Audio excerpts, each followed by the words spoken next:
So that was just light coming directly from the top and the side, right? Directly from the top and the side.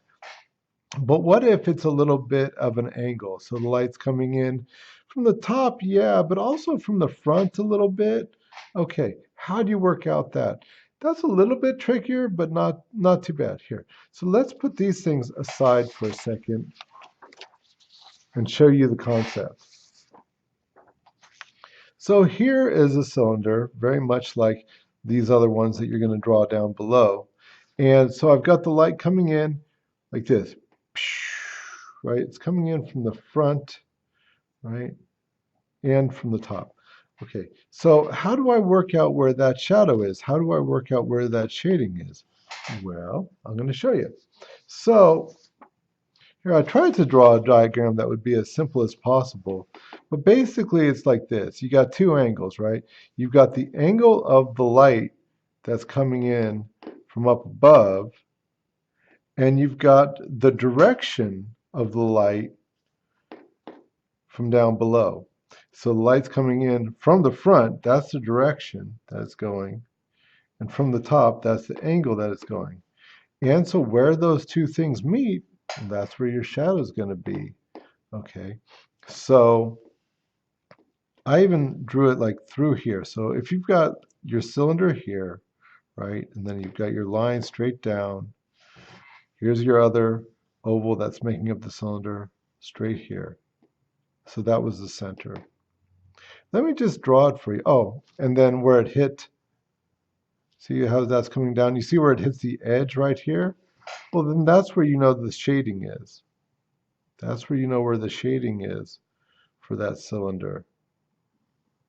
Okay, so, right, let's take a look at that in practice. So if I've got a cylinder right here, and I'm going to go ahead and draw my outlines kind of dark, right, so you can really see it well. And so here would be the top oval, right? And I've already sort of pre-drawn this, so I wouldn't be wasting your time, and I can do a good job of it. But there's your top oval, right? And so then here's your bottom oval right here, right? And it's, just for our purposes right now, they're about the same size, these ovals. Okay, all good. And then, you're just going to bring it down. And so I've got my cylinder, right? Okay. So now I say like, okay, my light's going to come in this direction, right? From this angle right here. And it's going to be coming in from this direction right here, right? So from the front and from the top. Okay. So what I want to do is I want to say like, okay, I'm going to go ahead and maybe find the center here. So it's gonna come down from this angle here. All right, right, and it's gonna come from this direction over here. All right, and boom, right where those things meet, that would be the center of, well, actually a third oval, wouldn't it? Because remember when I was doing the the telephone pole, I gave you this example, right? So you've got a telephone pole like this, and sort of the amateur thing to do would be to go like this as far as the shadow goes. And that would just be wrong, right? Instead, if you had a telephone pole like this and it was going, the shadow was going back this way and your angle was coming this way, right? Then that's where the top of the telephone would be.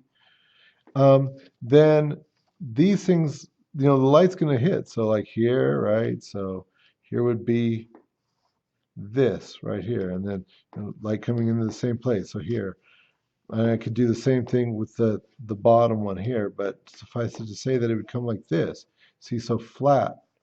So that's the telephone pole. Same thing, like I said before too. Go stand outside with your arms outstretched, right? Or for our purposes here, if this is this oval here, then your shadow is going to have that same oval, right? And the kids, you know what they do. You know what they do. They do this. They've got a cylinder, cylinder, right? They got that cylinder drawn. What do they do with their shadows? They go and they make it like this. I don't know why. They just do, right? They just do. We could get into psychology, but I won't for now. Anyways, it's just like if this is the oval, then this is the oval, right? If the oval is flat this way, it's going to be flat this way. Okay, good enough, good enough. So, and just like before, your light's coming off the edge here, right? So you know how big that oval is going to have to be here and here. And then this is going to match it, isn't it? It's going to come off of here. It's going to come off of here. And you can see this is where my shadow is, right? That's where my shadow is. That's where my shadow is, right? So is this starting to make sense here a little bit? Okay. So now why was it important to draw this middle one? Because you could have just drawn this edge here, right? And this edge here and get this same oval, sure, right? From here and here.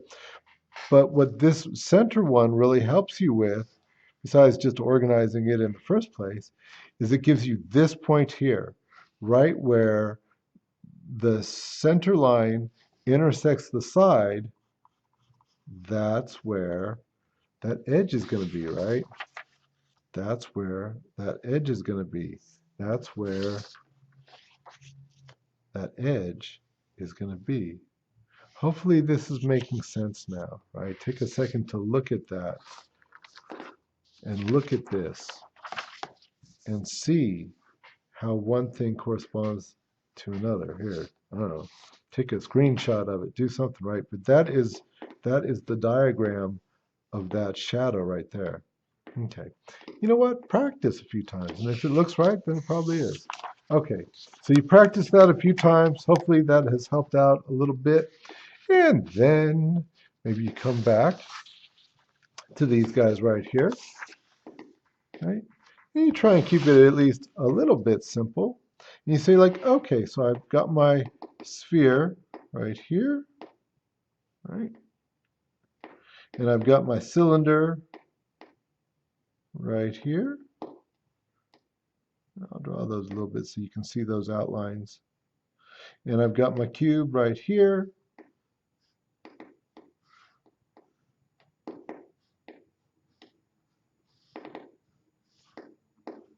Okay, so I'm going to have my light coming down here. So that's the angle of that light. But the direction of the light is going to come, instead of just being just from the side, it's going to be coming from the front. So here's the direction of the light here. I'll do the same thing over here, do the same thing over here, right? And so if I've got the direction coming this way, then my shadow is going to be over here. And since my shadow is over there, okay, so the same shading applies here in between those two things. That's going to be where my shading is. Over here, remember, so I've got, if this is where my shadow is going to come, right? Here's the center, right? Here's the center, parallel, right? Then that's where that center of that oval is. That's going to be where that oval is. Same oval, okay?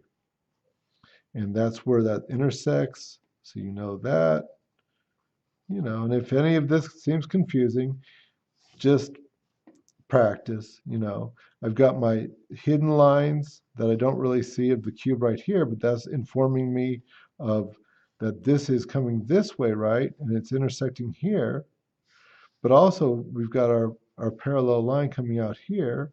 And then where's this going, right? Same thing, if it's coming here, then that's where it's going to end. So that's how I get that shadow over there.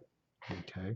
And let me just erase some of the lines that I don't need anymore, those guidelines, and let's see if it works out. Okay. Hopefully this isn't too confusing. The thing about this is that it just gives you a working idea, right? Some sort of a guideline that you can hang on to try and make things look good. Because eventually, you know, all these sort of understandings are going to help you with observational drawing, right? Seeing things for real. And when you see things for real, you're going to see that all this sort of, mm, how could I say it? All this conceptual stuff. Oh, that's the right word right there, conceptual. You're going to see that how in real life, that's what it does. And it's going to help you to see in real life how to draw things because, you know, like I said before, you've got this symbol system in your head. And so the idea of really seeing the how one thing is separated from another, in other words, the line quality of a real thing, right? Seeing the line quality of something when like I said before, life doesn't have outlines, right? You're going to see that a lot better now. You're going to see how light and shadow act on things so that you have reflected light, shadows, where they will fall, how you can see them, right? So here, once again, we're going to go light, and this is the angle. Remember, it labels things, and this is the direction. Okay, so here I've got right here is my darkest area. Here, let me just do a little bit of erasing here. That'll help. I don't need any of these things anymore, right?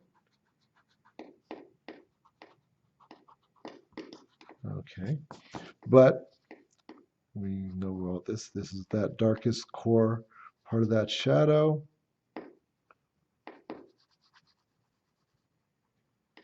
Okay, then it's going to get a little bit softer. Okay, it comes around that way. The shadow is coming off of here. We know that it's got that oval that matched this oval right here.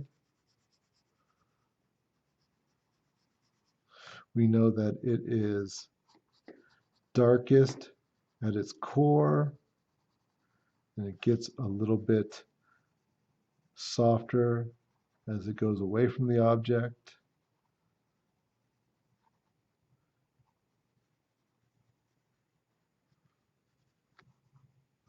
Okay, maybe a little bit of reflected light as it comes around there.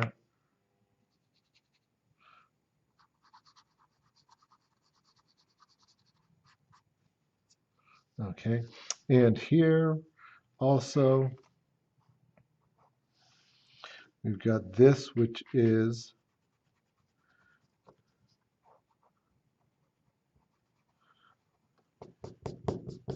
going to be a little bit brighter up front, right? Because that's where that light is coming from. So we'll keep that pretty light. It's going to be pretty light up on top because once again, that's where that light's coming from. But a little bit darker back here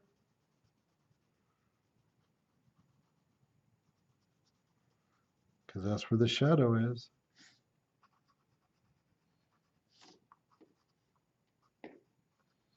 And then, of course, the shadow as it comes back, darker, becoming lighter.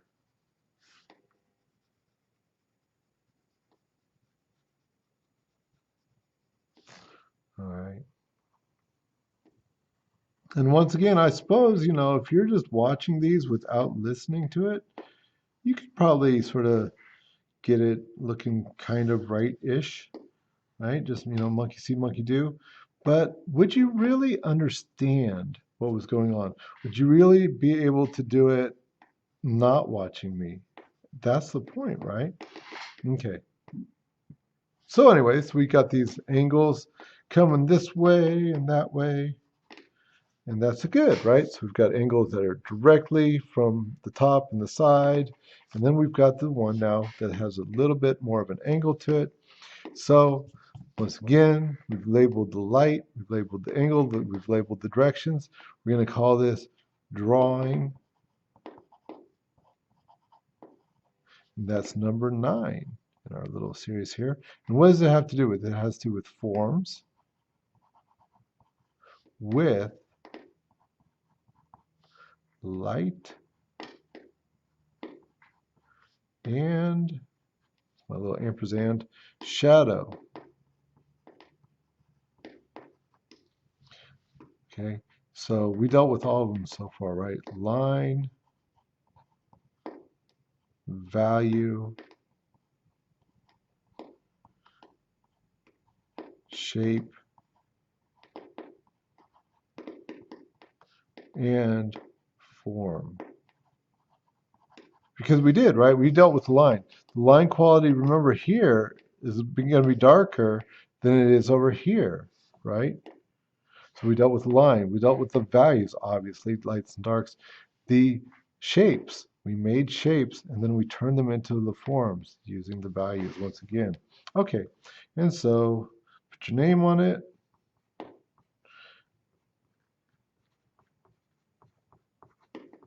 And put your period on it, or periods, as the case may be, and put it as exercise 9, so that when I flip through these things, I can just see that you got everything. Cool. And so that's it.